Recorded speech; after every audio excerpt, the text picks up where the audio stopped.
Operation सिंदूर पर मुफ्त की सलाह दे रहा था वेस्ट जयशंकर ने जमकर रगड़ दिया। जी हां, आप सभी को बता दें कि विदेश मंत्री एस जयशंकर ने भारत के ऑपरेशन सिंदूर पर पश्चिमी देशों की प्रतिक्रिया को साफ पाखंड करार दिया। उन्होंने कहा कि कुछ पश्चिमी देश केवल अपने स्वार्थ के अनुसार ही काम करते हैं, फिर भी भारत को मुफ्त सलाह देने की कोशिश करते हैं।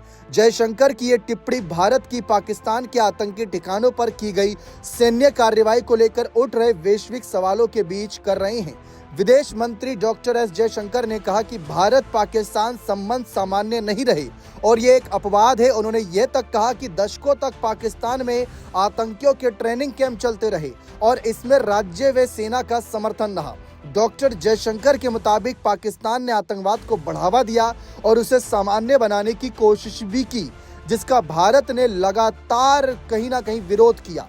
जयशंकर ने साथ ही कहा कि आज की दुनिया में कई पश्चिमी देश सिर्फ उसी जगह कार्रवाई करते हैं जहां उन्हें खुद को फायदा दिखे, लेकिन वही देश भारत को अंतर्राष्ट्रीय मामलों पर सलाह देने से नहीं हिचकते। ऑपरेशन सिंदूर के दौरान पश्चिमी प्रतिक्रियाओं का जिक्र करते हुए उन्होंने सवाल उठाया कि अगर इतनी चिंता है तो वह अपने ही इलाकों में फैली हिंसा पर क्यों नहीं गौर करते।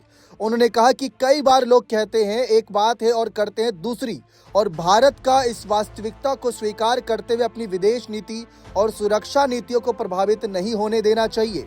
जयशंकर ने कहा कि आप अपने ही क्षेत्र को क्यों नहीं देखते और खुद से पूछते हैं कि वहां हिंसा का स्तर क्या है, आपने क्या रिस्क उठाए हैं और बाकी लोग आपके कार्यों को लेकर इतनी चिंता रखते हैं।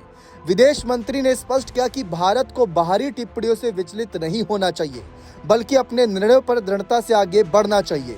ऑपरेशन सिंदूर मई 2025 में पाकिस्तान और पाकिस्तान प्रशासित कश्मीर में आतंकवादी ढांचों के खिलाफ भारत की सटीक सैन्य कार्रवाई थी। ये कार्रवाई जम्मू कश्मीर के पहलगाम में हुए आतंकवादी हमले का जवाब थी, जिसमें 26 नागरिकों की जान गई। इसके तहत पाकिस्तानी और पीओके में लश्कर-ए-तैयबा, जैश-ए-मोहम्मद और हिजबुल मुजाहिदीन के 9 आतंकवादी ठिकानों को निशाना बनाया गया था और इन हमलों में सैकड़ों आतंकियों का खात्मा भी किया गया था। विदेश मंत्री वर्तमान में फ्रांस और लग्जमबर्ग के 6 दिवसीय आधिकारिक दौरे पर हैं, जहां वे डेप्यूटी पीएम और विदेश मंत्री जेवियर बेटेल से भी मुलाकात कर चुके हैं। इस दौरान दोनों देशों ने द्विपक्षीय रिश्तों को और गहरा करने और वैश्विक मुद्दों पर सहयोग बढ़ाने पर भी चर्चा की। जयशंकर के बयान ऐसे समय में आए हैं जब विश्व पटल पर सुरक्षा, आतंकवाद और क्षेत्रीय स्थिरता को लेकर कूटनीतिक बहसें तेज हैं। उन्होंने यह भी संकेत दिया कि भारत वैश्विक दबाव और आलोचना के बावजूद अपनी रणनीतिक प्राथमिकताओं को बनाए रखेगा और राष्ट्रीय सुरक्षा हितों के अनुरूप ही फैसले लेता रहेगा।